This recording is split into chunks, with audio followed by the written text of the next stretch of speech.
some of its people. So just in fairness, I thought I should interject. Yeah, thank you very much, because I really took 6 minutes out of terminology, and it's my mistake. I did not intend to spend that much time on this one single thing. So I will move to the Christian panel and let them raise one of the discussants and let them raise one of the questions or comments. I'd like to raise, I would like to raise a question, if I might, because I think we have, in a sense, already reenacted the play several times of discussing instances out of each other's histories that have embarrassed us, if it comes out of our own history, or distressed us if it comes out of the other's history. And I think the important point made by Dr. Badawi of the difference between the faith and the praxis is a very important one to keep in mind.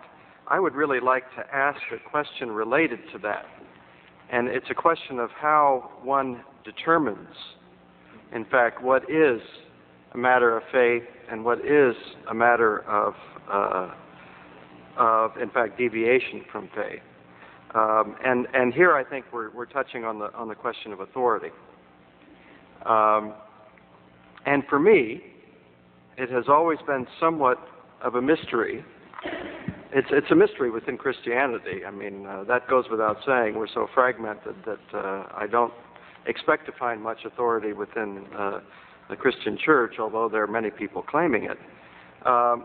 But it's a mystery in terms of the Islamic world. Where does one look to for authoritative decisions in terms of what is a faithful interpretation, faithful ijtihad, based upon those Quranic principles?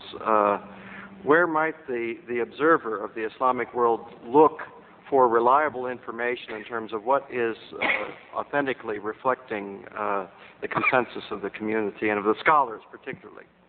Okay. There are two methodological issues that are involved here. One is known as definitiveness or authenticity of the source, and this is divided actually in two types of texts. One that is definitive, that definitely it was said, it was revealed, and that applies, for example, to the entire Quran. Whereas when you go to hadith, as you know, there are degrees of soundness.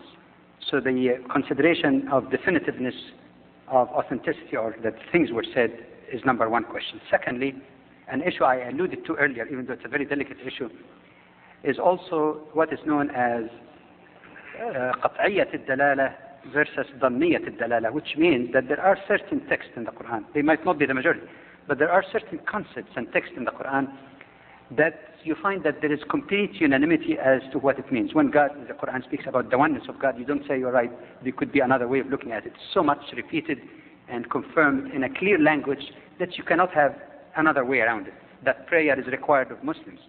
That's clear. But the other category, ظني الدلالة, means that the statement, even if it's an authentic source like the Quran, may possibly be interpreted in more than one possible way. But the jurists also establish some rules. It doesn't mean that the person just comes from the street and say, all right, maybe since it's open for interpretation, let me interpret it this way. You could have disasters like that. But they give also certain conditions. You remember, Dr. Wagner, we had some brief discussion of that in a previous dialogue, one of which, for example, you don't violate or do violence to the rules of the language. Number two, you have to look into the reasons or occasion of revelation that might give shed some light on the meaning. You have to interpret in the context of that surah and the context of the Quran as a whole, so that you don't just stick to one interpretation that violates the very structure and texture of the teaching of the faith. To resolve that problem, or where to look for more specifically, the scholars developed this concept of ijma'. Again, I'm not getting into the detailed technicality what ijma' means, does it change with time? But when there's, if you take a stricter definition of ijma', something that everybody, all scholars, with even their variety of interpretation, was within one particular scope. And somebody comes and say, no, let me interpret it the way I want. Then you could say, wait a minute, what does that mean? Just to give you an illustration from your own faith. There must have been some Christians who said that I have the biblical basis for crusades. because I am the truth, the way, the truth, the life, nobody comes unto the Father but by me, i.e. all others are condemned, they're going to hell, and as such, they have no rights, let me go and do it. But you say, wait a minute, but Jesus also said, love your enemy even. That's not the way he dealt with it, so you can get clearer evidence that this is a far-fetched type of interpretation. So I think it is within the open dialogue, number one, conclusive texts in Sharia, primary sources in particular. Secondly, what was the ijma'? But you could run into situations, and we see that in minorities, where you find majority of the scholars interpret it in one way, a small minority interpret it in another. It doesn't mean that majority is always right. But you say, right, both are legitimate, but I have good reason to believe that this one is more appropriate because of the following reasons. I don't know, I'm still talking abstraction. One quick example.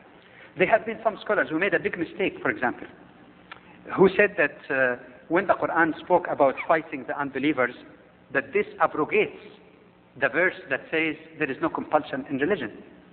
But this is totally inappropriate because it's taken out of context, because the other ayah was revealed in the context of dealing with the pagan Arabs who persecuted and killed Muslims and betrayed their treaties. So the reason of occasion, or occasion of revelation, would really negate this kind of, I cannot say it's not an interpretation. It is an interpretation, but obviously it is wrong when you put it in the proper context. So ijma' would be one, and open debate is another. Thank you very much. I will go for a question from the Muslim panel, and please help me, gentlemen, lady and gentlemen, please help me to make it faster than that, please. Bismillah ar-Rahman ar-Rahim. I'd like to express my appreciation for this spirit, the peaceful spirit of this dialogue today. And now that we are talking about the subject of human rights, and I heard the term ethnic cleansing mentioned one time or more earlier, as we speak in this cooperative spirit, there are human rights violations en masse are taking place. I don't want to give numbers, since I remember one of the tapes that I was watching gave numbers, and the numbers over time increased, so the tape no longer became valid in terms of numbers. But we know at least that as we stand, the 2 million Bosnian Muslims have been driven forcefully out of their homes against their wills, and over 60, at least according to United Nations statistics, 60,000 women were violently raped in a systematic way, and so forth and so on. Can I make a very quick vote? I will be very brief. No, just a very quick vote. Do you mind if we wait for the treatment of minorities to bring this issue in? This will try to touch on the human rights element rather than the minority element in this.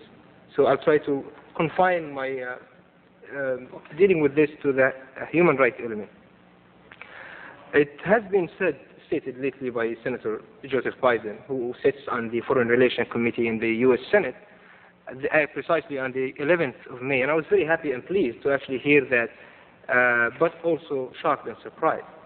He, to quote him directly, said that Europe's lack of responsiveness to Americans' initiatives to solve the dispute are based on cultural and religious indifference, if not outright bigotry.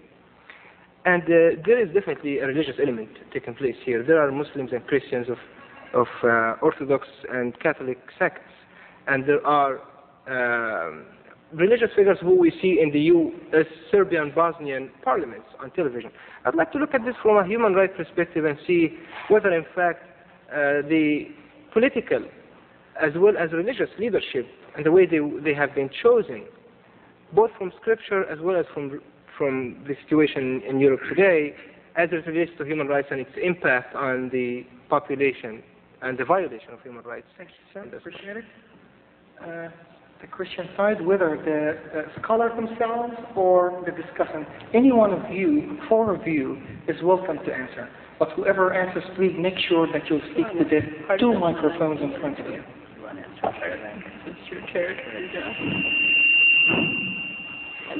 Well, I don't want to dominate here, but I personally have certainly been part of any number of interreligious coalitions that have strongly advocated